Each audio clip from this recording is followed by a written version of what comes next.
Hey, what's going on? 2cwik4u coming in my next video. This is my painting of my impanema warrior body. So this is going to be a multi-day video. Of course, it'll be segmented together into hopefully not more than 10 minutes or so. But first things first is you want to use a good pair of, you want to get some Lexan body scissors. You don't want to try to use it just regular household scissors. You'll hack your wheel wells up. Trust me, I've done it. This will make life so much easier. So first things first, I'm going to trim it all out and get it ready to get washed. Alright, so let me go ahead and start trimming it, and I'll get right back to you.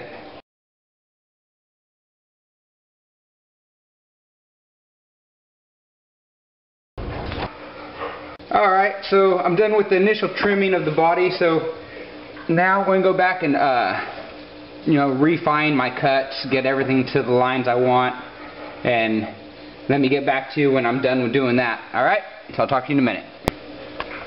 Alright, so I'm back. Alright, so I meticulously took my time and cut out the body the rest of the way where I wanted to do it. Got the wheel wells nice and cut out. Real happy with my lines. Got a nice clean line going across the front. Again, the other wheel well. Got the side panels nice and full. Completely have the back end completely cut out, which that's going to dramatically help with air improvement. So next step is to clean the body, then to start liquid masking it. Alright, so let me go ahead and get this cleaned up, and then I'll get right back to you. Alright, I'm back. This is day 2. So I cleaned the body, let it air dry overnight. So now I'm going to go ahead and start applying my fast mask, liquid mask.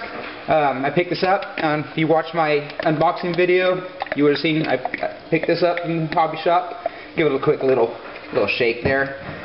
So I'm going to go ahead and give this a fast forward, and I'll be back when I'm done.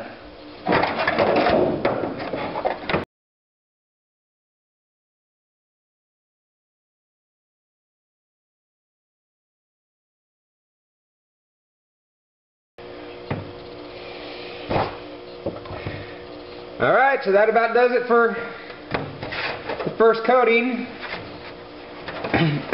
Excuse me.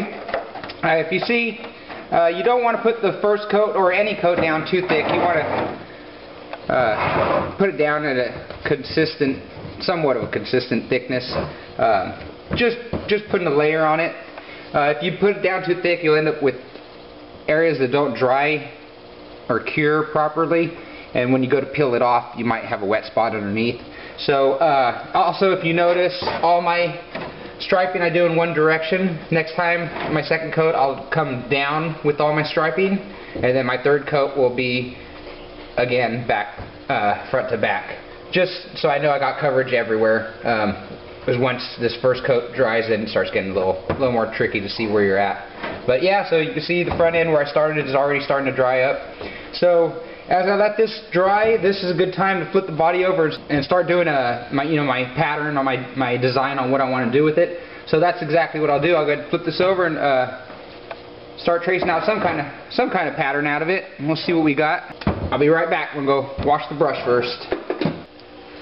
Alright, I'm back. First layer is dried enough for me to get the next layer down. So let me go ahead and get started with that. You get a little sneak peek of what I'm doing there with my body. So I'm going to go ahead and turn the camera off for this one, then I'll just turn the camera back on once I get the second layer on. No point in doing all that fast forwarding. Alright, I'll be right back. Alright, my second coat is on. Just finished it up. As you see this time, my stripes, my painting's going from side to side instead of front to back. So I'll go ahead and let this one dry up, and then I'll do another coat of front to back. Then I'll see where I'm at that point on how thick it is, if I think I need another layer or not. But at this point again, I'll flip it over and continue on with my design. Alright, so I'll get back to you once this one's dry and I'm ready to do coat 3. Alright, you guys, just finished up my third coat. So I'm going to go ahead and let this dry. This is probably about as far as I'm going to get tonight. This is probably about as far as I'm going to get on this video. So there will be a part 2, which will be me actually doing the painting of the body. So I hope you enjoy this video. Hope you find it somewhat informative. Maybe you get a couple little tips out of it. Yeah, that's what I do to do my liquid masking. Next you'll see what I do to paint it. Alright, talk to you guys later. Alright, peace.